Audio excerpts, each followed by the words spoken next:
Today, we're really excited to have Greg Merrill here with us to continue our conversation about business dashboards and the metrics that really matter as a business owner when you're looking at the horizon of what does that sale look like and how can you get the most value out of your business. So Greg, we're really excited to have you here today. We've had some great conversations leading up to this discussion. And so I'd love if you just give us a quick intro about you and how you work with business owners. Yeah, thank you, Heather and Randy. Appreciate you having me, and pleased, really excited about the opportunity and then the topics that you mentioned. So, brief background, again, Greg Merrill. I'm a partner in the Shantz Mantione Group at UBS Private Wealth Management. Long story short, I've had the aha moment last year, I think, that, wow, I really meant to work with owners. And it's always kind of quasi did, and I remember my dad always used to say, I'm trying to figure out what I want to be when I'm older. And it wasn't, I was like, well, you're doing okay. You seem to like your job. And he goes, well, I don't like my job and it's not a passion. So I'm fortunate enough to have that light bulb moment after the years of working with owners. And we can get into some of the ways we do that here in the answers. But thank you for having me. Thanks for coming on. We're excited to jump in. So I really am interested to know your take on what are some of the things in your experience that you really just kind of, for lack of a better word, seen owners doing wrong when it comes to measuring their own success and preparing for a transition? Yeah, I mean, I think what's wrong and what's right obviously differs case to case for sure. But I think there's an overarching theme that you see in kind of the exit planning community. And in the work I'm doing with the Southeast Michigan chapter of the Exit Planning Institute, we see a lot of this focus on income versus value, right? So it's pretty appealing, like, how do I make more? How do I make more? How do I make more? But you lose sight on kind of how do I create transferable value? So I think that's the biggest trap, I should say, is owners are so focused on making income that they sometimes overlook the importance of key metrics or implementing things today that will ultimately help create more value down the road. So do you have an example of what that might look like where someone is doing a good job of creating income for themselves, but that's not necessarily creating value in the business? Yeah, for sure. I mean, you think of like a sole entrepreneur, right? Where a sole owner, where they're probably making a great living. And then another prime example in Michigan, right? There's a lot of tool and die shops there. I remember someone that the dad was making good living, thought his whole life that the son was going to take over, did nothing to create a transferable valued business, thinking that, oh, my son's going to want to take over someday, and kind of go from there. Then when the time comes and it's like, son, it's time, let's go. He's like, well, I want to go work for a tech startup, or I want to do that. And so at the time, he's kind of like, well, that business is only as valuable as the dad, right? So he's had that income, but when you think about the value of the business, it is solely dependent on him. So that's a very difficult asset to sell now that the son doesn't want to be there, and his plan that he's had forever, or if you want to call it a plan, has kind of fallen through. That really makes me think one of the things that I know we've experienced and encountered from a marketing perspective is when folks are really focused on just lead generation or just building revenue, and they really miss the opportunity to develop processes which can help streamline their business. What are some of the ways that maybe you would help that business owner when they realize that aha moment? Son's not coming in. It's not a legacy business. He had the wrong vision that he probably didn't talk to his son about enough. Yeah. What are some of the ways that you can help business owners shift that so that it's not a missed opportunity and it's really just a shifted opportunity? Yeah, it's a great question. I think overall, before I answer that, I think kind of an overarching theme that's important to incorporate in the conversations, right? It's this three-legged stool analogy. So when you think about a successful exit, it's a sturdy three-legged stool. The legs of those stools are three things: maximizing the transferable value of the business, preparing financially for a lifestyle without the income from the business, and plan personally for what you'll do in your next act after the business. And so it's the three-legged stool, because if you address one unevenly, it's going to fall over and it's not going to be a successful exit, and you're just going to be another statistic that we're all here trying to help prevent. So to go back to your question, that first leg, how do you maximize that transferable value? If you get a new customer and you're in a business where you can get contracts, try to get contracts with that, right? And long-term contract.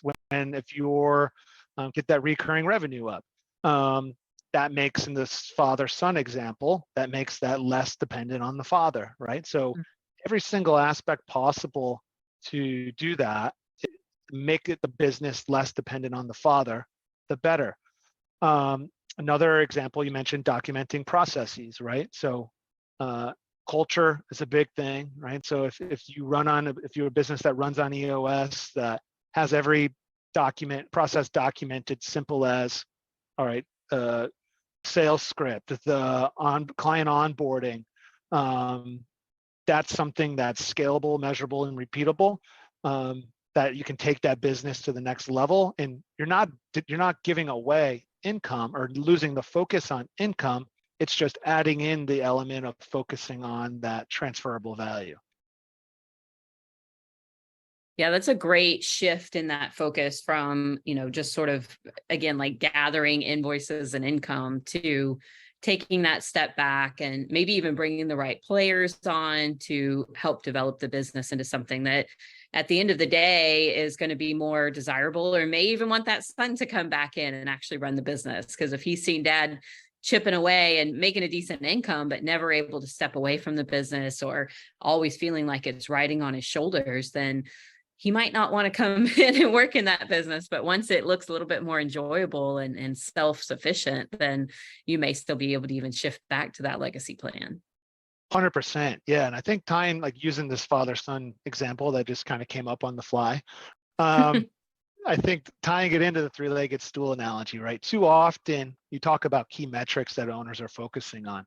I think there needs to be a metric from all three legs of the stool, right? To like kind of recap that, right? The maximize transferable value of the business, prepare financially for a lifestyle without the income from the business, and plan personally for what you can do next after the business. So what are some measurables that could be in each of those? Obviously, the transferable value of the business, that measurables could be getting stickier contracts. It could be documenting processes, could be whatever rocks you may have or key metrics on your scorecard that you may have that are most integral to your business. And I think sometimes, for lack of a better terminology, people can just get fat, dumb, and happy and sit there and just keep making income and are just really content with that, right? And so it's tough to teach an old dog new tricks. So it's difficult to get that mindset shift to take place, but anything you can do to focus on that transferability and to teach that old dog new trick, have an outside person come in, make the investment, going away from the income, carve off a little bit and get a coach, get someone to do an exit audit, determine kind of the owner readiness, business attractiveness. What are things that you can do over 90-day increments to increase that value? So that's some examples of that first leg of the stool. Second is, a lot of times business owners, they're kind of set themselves up for failure. If they are in growth mode, they're growing to some number that means nothing to them, right? In that example, this father that kept making good income and the business may have kept growing, but like, if he grows from a $50 million business to a $75 million business, what does that actually mean? Like, what does that accomplish? And so the big thing is kind of like an owner, everyone hears the word like viewing their business like an ugly baby. So it's kind of, if an owner is looking to sell, he's like, hey, anything less than 50 million is an insult. Like, that's my net worth. My buddy just sold for 45 million. I got to beat 50 million. So it's kind of like, all right, well, what does that actually mean? So something we do and find important is, all right, what are your goals? What are your intentions? What would you like to do? What income do you need to support your lifestyle? For us, the biggest risk someone has is lifestyle risk, having to experience a permanent loss of capital that impacts their ability to do the things they want, support the causes they're passionate about. So through that process, we're able to say, all right, if you sell your business for 50 million and net X, does that accomplish everything you want and more? And the dead answer is, yeah, that's plenty. That means then, hey, you could sell for, then we'll back in. If you sell for 40, does that still get it there? Right? And or if there's a gap, you say, hey, I can't retire yet for my goals. It's either we got to lessen our goals, or we know that we need to we need to grow the business to 70 in order to accomplish what we want. Right. So that really aligns purpose, and purposeful, or I guess the best word is intentional. It brings a lot more intentionality into the metrics, the day-to-day, and the things you're doing to create value and why. I think that's, and that also go back full circle to culture. If people know, they don't need to know that, hey, for the owner's personal cash flow plan, that needs to increase this. But I think if there's a target that they're trying to grow to, some $50 to $75 million value business, it helps the employees know, hey, this is our 1-year goal. This is our 3-year goal. If we're emphasizing getting contracts, this is why it can help do that. I think that's really impactful. And then the final thing, that plan personally, we're going to do next, that's where this all kind of comes together, right? So like if sticking with that dad-son analogy, the dad, he probably hasn't thought about that. What's next, right? He never, or else he would have had a plan. So his just going to ride off in the sunset. But I love when people say, I'm going to play more golf. And I play a lot of golf, but I can't play golf 300 days a year. So that doesn't really check the box. So I think spending time on that, and that's a lot of soul searching, but there are resources to help uncover and pull that out of individuals. So hopefully that addressed some of the things without just me rambling. But I think tying back to that 3-legged stool concept is most important in my experience of working with owners. I really appreciate your insight, and I love the methodology of the 3-legged stool. I feel like what resonated with me the most is the fact that so often business owners can just kind of have a dashboard that's not really working for them, doesn't really mean anything, versus looking at what they actually value, why they're doing what they're doing, what they need to do to get to the ideal exit that's going to allow them to keep their stool sturdy and keep their lifestyle. I think it's such a good reminder and a great example of how to go about building something that is truly working for your business. And I really appreciated what you said about the clarity that it can bring for their employees. I think that's something that, or whoever it is, that their employees, their partners, we often say clarity also happens for your consumers and your vendor partners, for kind of everyone. When you get everybody on the same wheelhouse and you're all going down that same train track, it can really make an impact into your overall operations and ultimately your revenue goals. I mean, don't get me wrong, we want profit. We want the right kind of profit. We want good, like the kind of profit that we feel good about when we go to bed at night. Like, you deserve that as a business owner. So I really appreciate your take on, and honestly, the 3-legged stool kind of simplifies it from my perspective. Absolutely. I think there's 2 things I want to start. I remember one thing you said that I wanted to circle back with, but another one in particular. So I think you talked about something really important, right? So think about that dad-son analogy. So the dad's in his 70s, had this business, and he may already be 2nd generation of the business. That 3rd leg of the stool, what are you going to do next? That's also like that legacy piece of it, right? So like defining, like, what does that mean? Like, say they have, we have an example of a telecom business in kind of like a rural area of the country. They sold to private equity or one of the big strategics in their space. That whole town, say there's 300 jobs, that would turn into a switch tomorrow, right? Like that for this particular owner, that legacy of being there for the community was super important. So I think the alignment overall, the culture this brings, and the clarity, I think the word you used, really all 3 legs of the stool allow everyone to be rowing in the same direction in the business. Yeah, it really does. And I think that one thing that we see a lot of times is that owners are very closed off and secretive about their future goals and why they're doing it and what they plan to do. And depending on their situation, that may or may not be appropriate. But I think that because of that mentality, a lot of times they're closed off even to themselves and their family, about why they're doing what they're doing, what their vision really is, and what they hope to accomplish. And, that one leg of the stool of what's your legacy going to be? What are you doing next after you exit this business? By sharing that at least with someone who's a trusted consultant or coach, hopefully with their family, and then maybe with their employees and their community, I think it just helps them have so much more confidence in what they're doing. And what we see is that when people can have that confidence in their vision and where they're going, that helps to get rid of some of the imposter syndrome that holds them back, and some of that fear that definitely gets in the way of doing the things they need to do. Once they've taken that kind of emotional step to open themselves up, they're able to accomplish so much more than they were when they were trying to keep everything sort of bottled up and closed. And so I love the idea of adding some metrics or some sort of measurable thing to either their dashboard or whatever they're checking in with personally to see, okay, how am I tracking towards these things that I want to do in my life or for the community or for my family after my exit or with my legacy, and keeping that as on their radar, as well as just how is the business performing, how's my portfolio performing, but then what are those two things going to do for my future goals?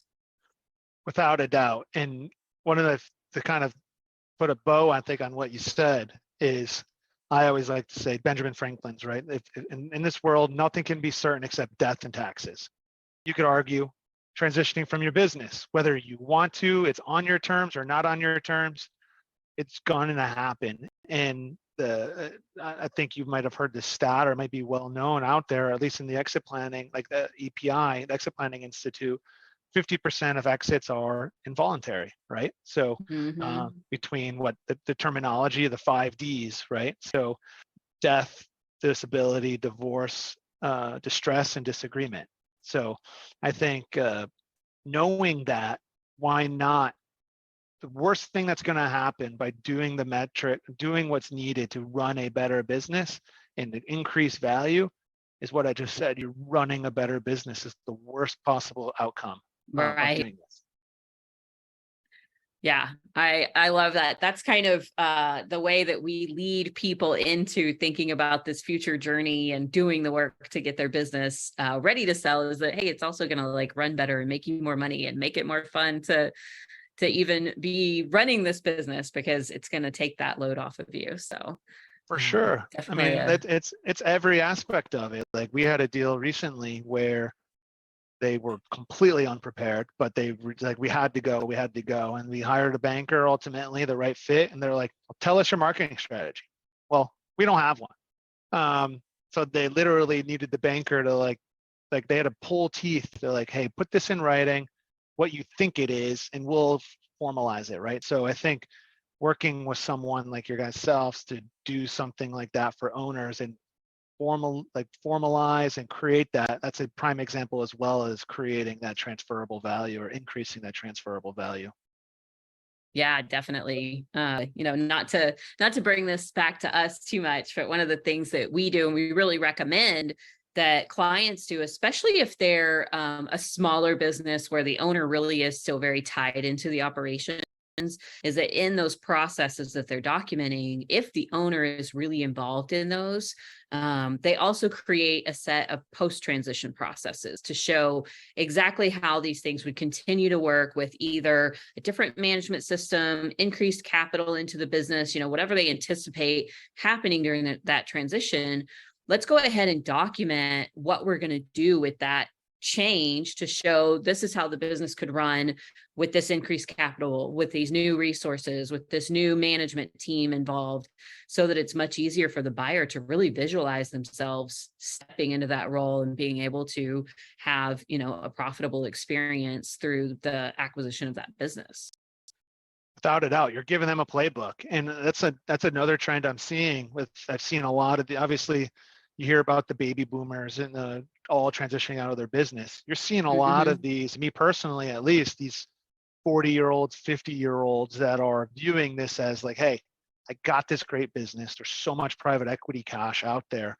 Let's get the process started and sell and get the first bite of the apple. Either I don't want to manage the people, I just want to be the strategy guy or gal.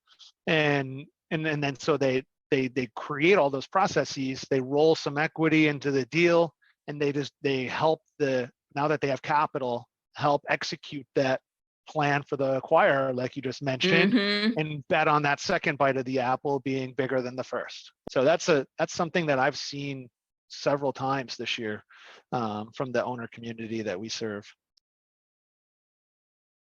Absolutely. That makes so much sense. And I definitely think you've already answered this, but as we're kind of moving into our wrap up, I have two questions for you, Greg. One, definitely we want to know how people can get in contact with you to continue the conversation. And for those that really just need help and support figuring out that three-legged stool. But then also, it kind of goes against everything we're saying because we're really build a dashboard that works and that's the right fit. But if you left a business owner with just walk away with one metric that you wish they were really taking care of and protecting and looking at, what would that one metric be? So I'm going to answer the second question first so I don't forget to answer it while it's top of mind. So the second question is, the answer to that question is knowing your number. So I think just to create that sense of intentionality, everyone's motivated by, most people need to hit some number in order to support their life. And it's not a number, as I said earlier, what you think the business is worth, is what do you need to transfer it for? What value do you need to harvest out of that phenomenal asset that's been growing for such a decades sometimes, right? Or generations sometimes. What does that number need to be for you as an owner to accomplish everything you want in your life? And even these are generational wealth creating events. So what does that mean for the family? So I say that as the one thing, because otherwise everything else is kind of just, you're growing to grow. It's not towards a meaningful number per se at the end of the day. That's such a great answer. I love that. that. No, and I'm glad that you mentioned the number because you alluded to it in the three-legged stool conversation, but we didn't really say directly that if you do not know what it takes to get you from now till the end of your life and the end of the lives of the people that you need to take care of, then you're in a situation where you could be in trouble, right? You need to know what that number is. And so you can build your business up to close that gap. You can work with, a great financial planner or a wealth manager to find some other creative strategies to close that gap. But really getting the business healthy and to a point where you can sell it for the number that you need is the most controllable piece of that equation, in my opinion. Agreed, because think about it this way. If you sell without knowing your number and it's for a number less than what you actually need, and most owners have one chance of having one asset to do that. So so there's a stat that the Exit Planning Institute has, 75% of owners profoundly regret selling within a year after selling. And that is, talk about regretting after selling. If you had one asset to sell to set yourself up and you and your family up, and you sell for less than what you actually needed and you're running out of money, that's a big problem that I don't know how you crawl out. The only way to crawl out of that is lowering your lifestyle, which is the number one risk someone could have. So that's why I think it's so important. The fact that you get one chance at it, most people, sometimes they're serial entrepreneurs, but most people get one chance out of it to make this work. I think that's why I chose that as my answer. Yeah, it's a great answer too. All right, so let's wrap up with where folks can connect with you if they're interested in learning more, either from a business owner standpoint or if they're an exit planner that's in your area there where your chapter is. How can they connect with you? Yeah, thank you. So I think there's a couple different layers there and different types of resources. So I think initially, easiest one is you can email me at UBS makes me use my fancy name. So Gregory, Gregory, .Merrill, MERRILL at ubs.com. That's the best way, or find me on LinkedIn, just Greg, Greg, Merrill, MERRILL. Separately, I think resources just kind of learn more. Our team on our website, you can, I guess, Google the Shantz Mantione Group at ubs.com. We write a Saturday note every Saturday, kind of what we're thinking about the world, so on and so forth. We post more relevant intellectual capital, things like that. But I think separately from other resources, I mentioned the Southeast Michigan chapter of the Exit Planning Institute. That's something I launched in 2019 as a way to help the exit planning community in Metro Detroit have the intellectual capital and the community around having the resources needed to change the statistics that we see today, unfortunately, that we see today. So you can Google that on the Exit Planning Institute. Then finally, another interesting area to kind of get this development or intellectual capital and hear success stories is actually a press release today. It's through Carnegie Mellon and the Tepper School of Business. There's the UBS Family Business Leadership Speaker Series. So that's hearing from a number of the heads of billion-dollar companies and how they've grown their businesses. So the first one's coming up November 29th with Ed Stack, who's the executive chairman of Dick's Sporting Goods. So it's a pretty interesting story. And so I think there's a couple, as you said, their owners are kind of isolated. So sometimes it's nice to hear from other owners and answer the question of what are successful owners doing that I'm not doing that I'm missing out on. So I wanted to share a couple of those where resources that question can be addressed. Thank you so much, Greg. Thanks for taking time to talk with us and share your insight. Really appreciate it. Thank you.